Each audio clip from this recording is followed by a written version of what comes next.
Orang korupsi begitu banyak, diputus hanya 1 tahun dengan denda hanya sekian gitu loh. Beda dengan orang yang nyuri ayam, orang yang nyuri salak dan seterusnya. Pak Madri Ismail, terima kasih atas paparan dan dokumennya. Pertama-tama, saya sangat mengapresiasi sekali ya kedua dokumen ini memberikan pandangan dan juga presentasi yang tadi telah disampaikan. Yang paling pertama ini soal RUU perampasan aset ini, entah namanya nanti menjadi perampasan aset atau pemulihan aset atau apapun, tapi setelah mendengar penjelasan saya menjadi tergelitik. Karena di dalam usulan reformulasi punyanya Pak Junifer dikatakan perampasan aset dan seterusnya bla bla bla yang merugikan keuangan negara. Kalau cuman keuangan aja maka substansi asetnya menjadi sempit, sementara kan bukan cuman keuangan negara saja. Itu yang pertama. Jadi aset is aset keseluruhannya, aset negara. Yang kedua adalah kerugian negara. Ini dalam pemaknaan yang lebih luas. Saya menjadi butuh masukan lebih dari kedua Bapak. Negara yang dimaksudkan ini negara sebagai penyelenggara negara atau negara dalam pengertian yang luas sebagai satu negara di mana rakyatnya juga ada. Kalau cuman terjadi kerugian negara, kalau kita konstatasi dengan pandangan-pandangan lebih lanjut misalnya di halaman 8 punyanya Pak Junifer, maka positioning terhadap halaman 8 ini, kerugian bukan cuma ada di negara tapi ada juga di rakyat. Rakyat saja yang mungkin tidak bersuara. Contoh kecil Pak, misalnya tindak pidana karena narkotik, misalnya. Di sini Bapak memasukkan ya. Mestinya juga dimaksudkan subjek-subjek yang dirugikan ini kan juga termasuk rakyat. Misalnya tentang lingkungan, masyarakat adat ikut masuk di sana juga. Jadi mungkin ada satu penjelasan definisi tentang negara sehingga semua pihak yang dirugikan mendapatkan seluruh manfaat outcomes terbaik dari undang-undang ini. Jadi bukan cuma negara yang berhak merampas atau mengambil alih bagian-bagian yang dianggap merugikan. Tetapi saya kasih contoh misalnya, undang-undang narkotik. Rakyat yang korban.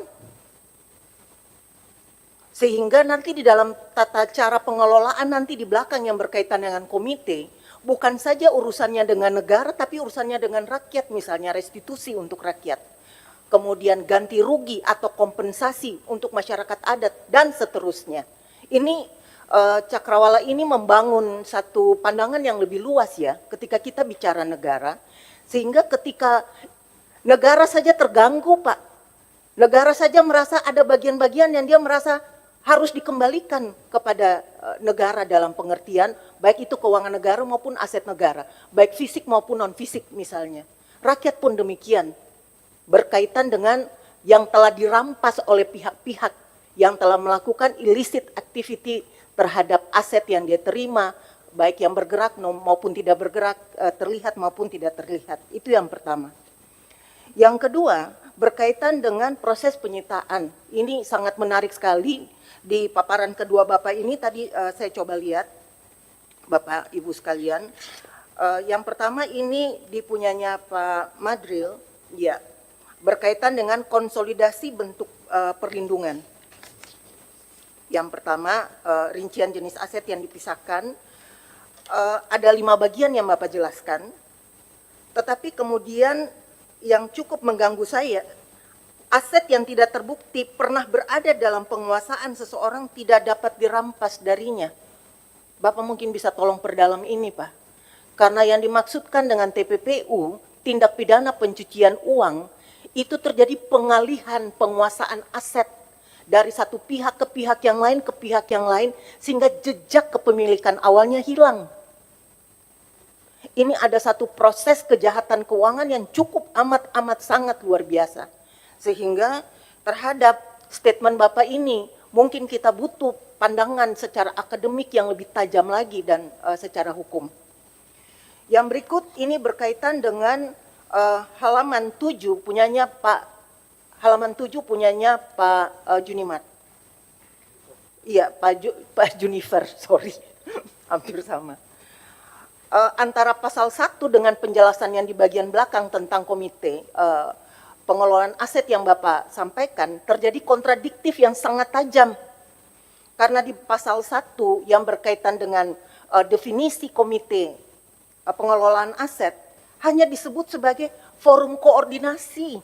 Kalau cuma forum koordinasi, guna apa kita ingin membentuk satu forum komite pengelolaan aset yang sifatnya independen, yang sifat appraisalnya itu tidak bisa diintervensi oleh pihak manapun, sehingga dapat mengeluarkan satu hasil appraisal yang betul-betul profesional, betul-betul masuk akal dan objektif seperti itu. Sehingga saya kira ini mungkin butuh penjelasan lebih lanjut.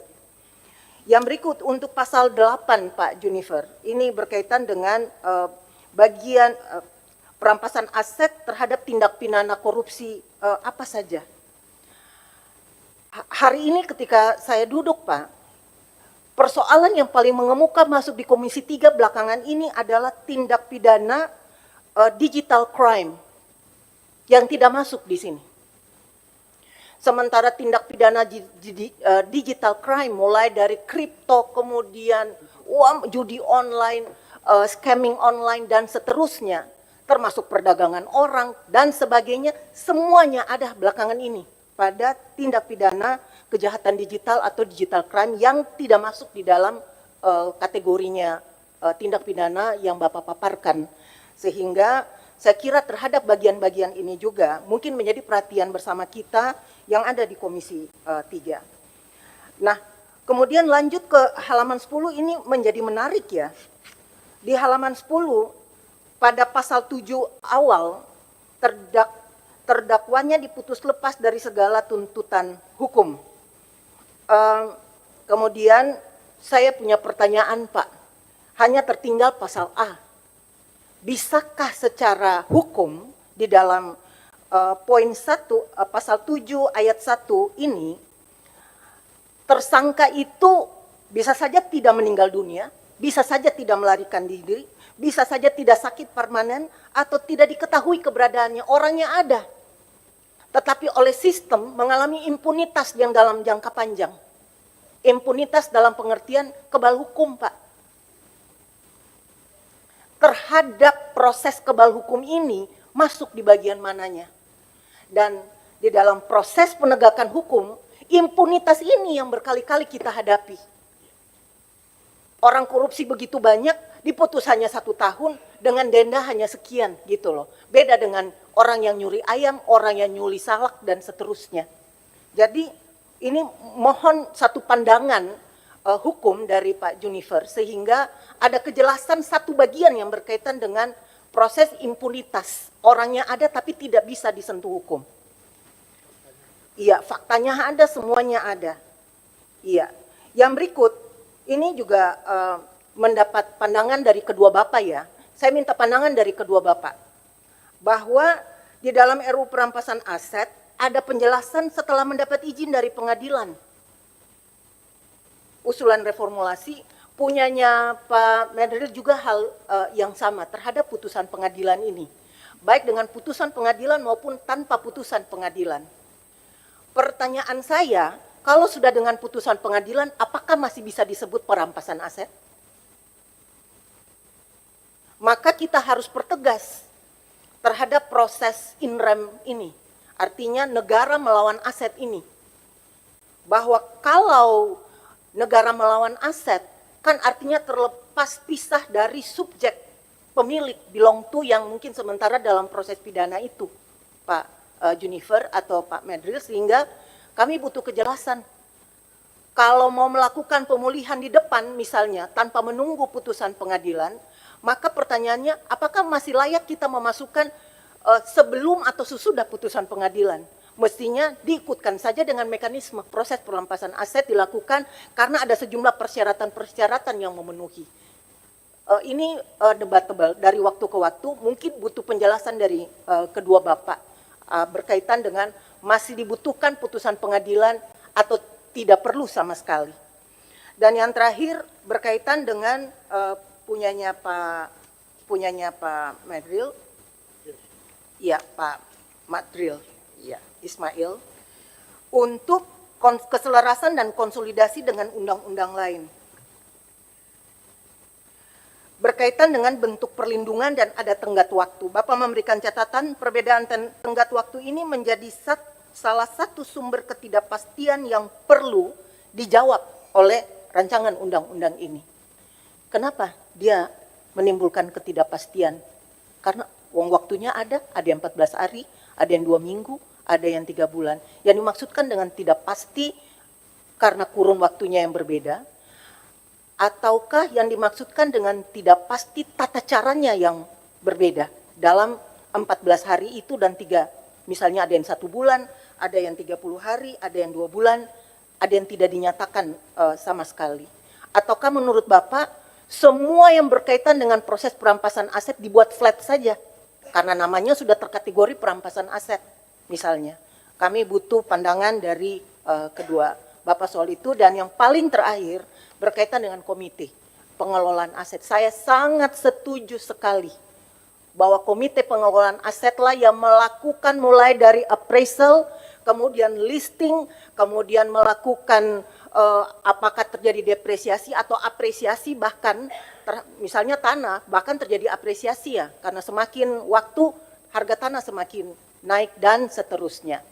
Ada sedikit catatan dari Bapak yang menyatakan bahwa yang bisa dilelang dengan persyaratan-persyaratan tertentu. Mengapa harus ada persyaratan? Bisa saja barang dilelang untuk kepentingan pendapatan negara. Karena kalau barang masih berbentuk barang tanpa uang, aset tidak berbentuk nominal keuangan, tidak terjadi pertambahan revenue bagi negara. Maka kami ingin mendapatkan penjelasan. Bisakah tanpa persyaratan tadi dalam kepentingan pertambahan revenue bagi negara, pendapatan bagi negara, pelelangan bisa dilakukan terhadap aset-aset strategis yang dianggap penting untuk kepentingan APBN bagi kepentingan rakyat banyak. Ini menjadi catatan perhatian saya di pagi atau siang hari ini. Saya kira ini beberapa catatan dari saya. Sekian dan terima kasih. Saya kembalikan. Pimpinan. Terima kasih karena pimpinan tadi meninggalkan kita. Kami mencoba meneruskan.